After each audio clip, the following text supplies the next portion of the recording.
किसी एक जमाने में प्रीतमपुरा गांव में सुबह के समय सभी लोग अपने अपने कामों में लगे हुए थे। गांव में सुख और शांति थी। वहां पर भोला नाम का एक गरीब आदमी अपनी मौसी के साथ रहता था। बचपन में ही भोला के माता पिता गुजर जाने की वजह से भोला अनाथ हो गया और अपनी मीनू मौसी के साथ रहने लगा था।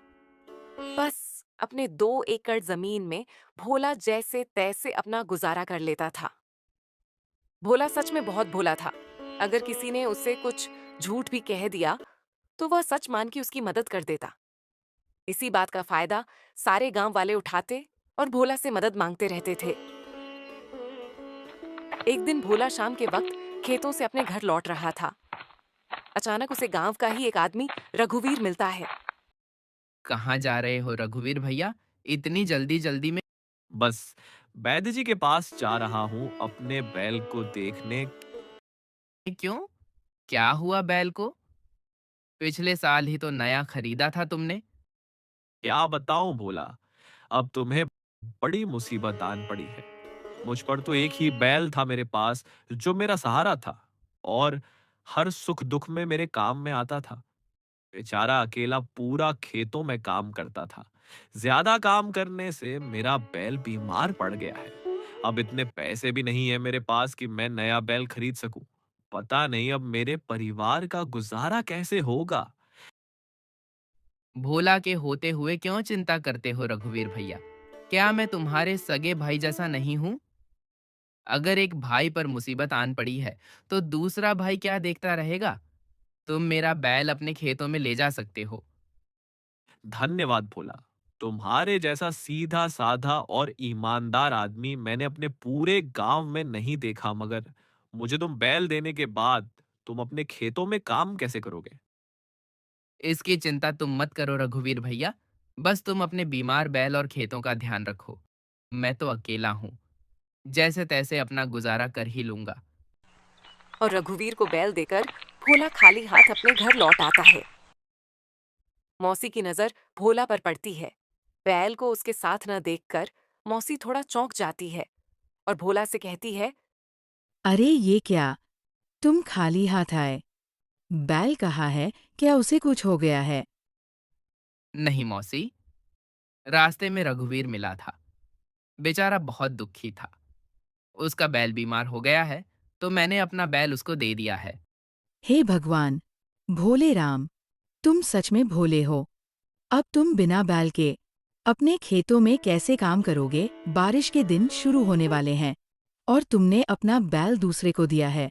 क्या इस गांव में उसे दूसरा कोई नहीं मिला मदद करने के लिए, जो तुमने आगे बढ़कर उसे अपना बैल दे दिया? ऐसी बात नहीं है मौसी। मुसीबत में किसी की मदद करना क्या बुरी बात है? मौसी चुप हो जाती है और भोला के बारे में सोचने लगती है कि इस जालिम जमाने में भोला के सीधे साधे स्वभाव से उसका गुजारा कैसे होगा। लगता है इसके 2 के 4 हाथ करने ही पड़ेंगे। एक बार शादी हो गई तो लोगों से ज्यादा परिवार की फिक्र करेगा, वरना ये अपने बारे में भी कहाँ सोचता है।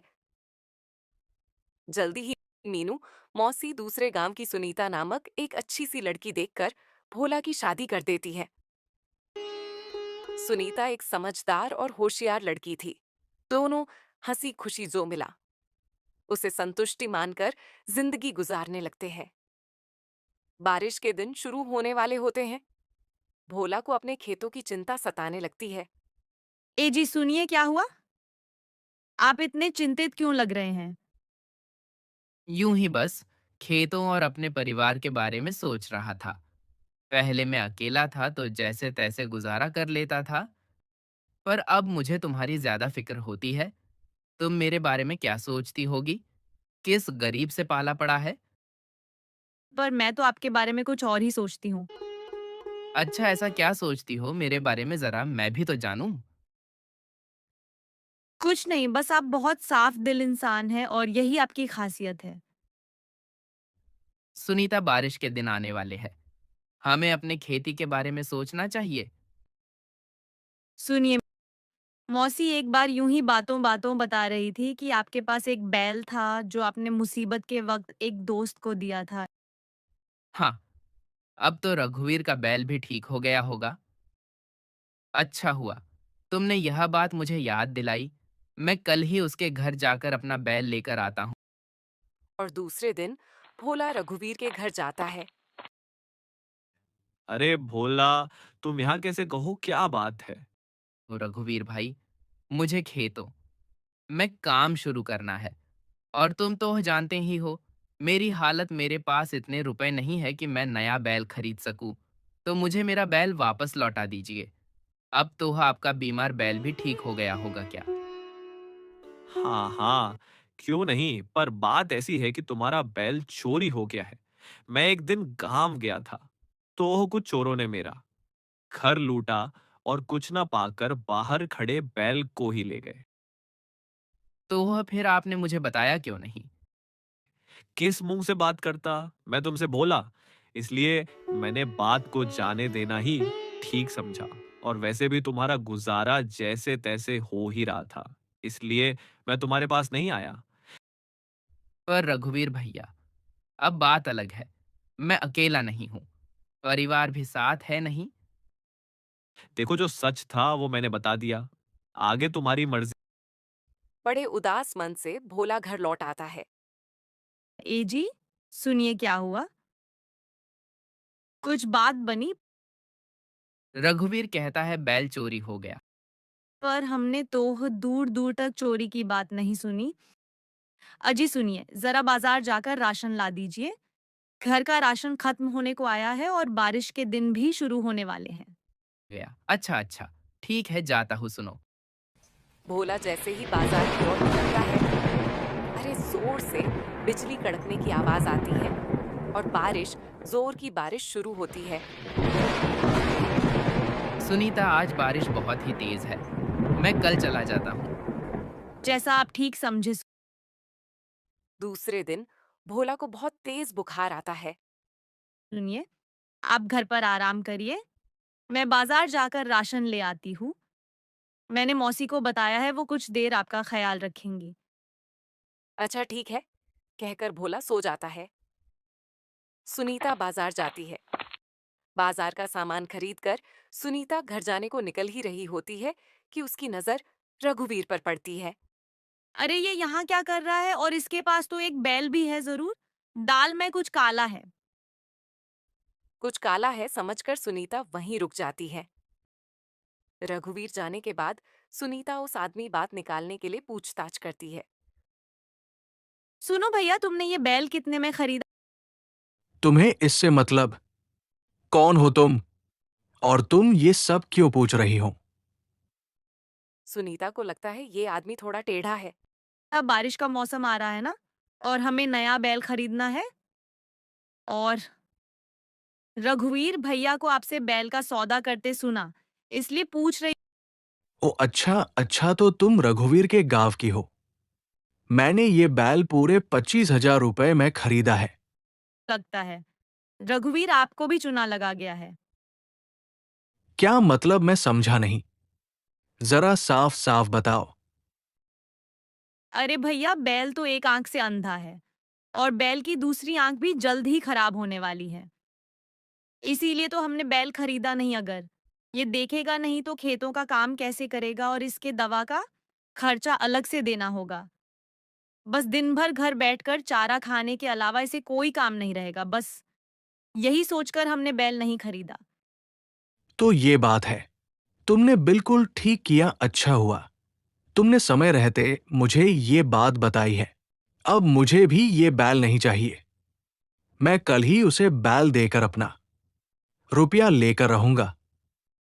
इधर सुनीता सोच में पड़ जाती है, अगर ये बैल हमारा निकला तो रघुवीर ने हमसे धोखा किया है। इसकी सजा तो उसे मिलनी चाहिए, बुरे वक्त में ही सही। पर मेरे पति ने इसकी मदद की थी और आज ये उनके साथ धोखा कर रहा है। सुनीता घर आकर भोला को पूरी बात बताती है। ये तुम क्या कह रही हो? सुनीता, मुझे तो यकीन ही नहीं हो रहा है। पर हम अपना बैल वापस कैसे ले सकते हैं? ए जी सुनिए, आप फिक्र मत कीजिए। बस अपनी तबीयत पर ध्यान दीजिए। बाकी का मैं संभाल लूंगी। इधर जिसने बैल खरीदा था वो आदमी रघुवीर के घर आता है और खूब हंगामा करता है।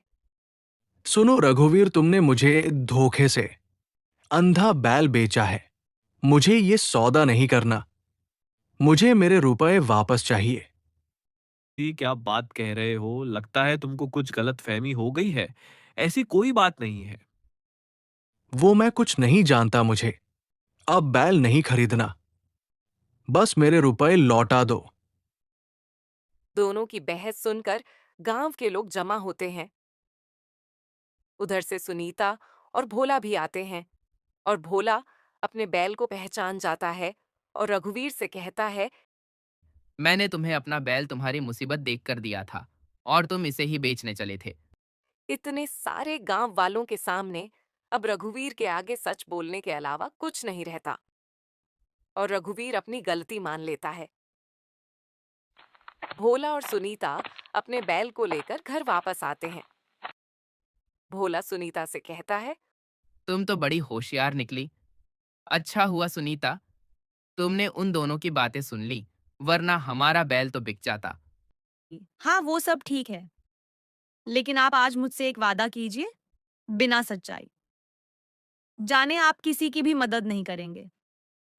हाँ बाबा, मैं तुमसे वादा करता हूँ कि बिना सच्चाई जाने मैं किसी पर भी आंख मूंद के भरोसा नहीं करूंगा। और दोनों हंसने लगते हैं। दोस्तों, कहानी अच्छी लगी हो तो लाइक करें, शेयर करें और चैनल को सब्सक्राइब करना ना भूलें। धन्यवाद।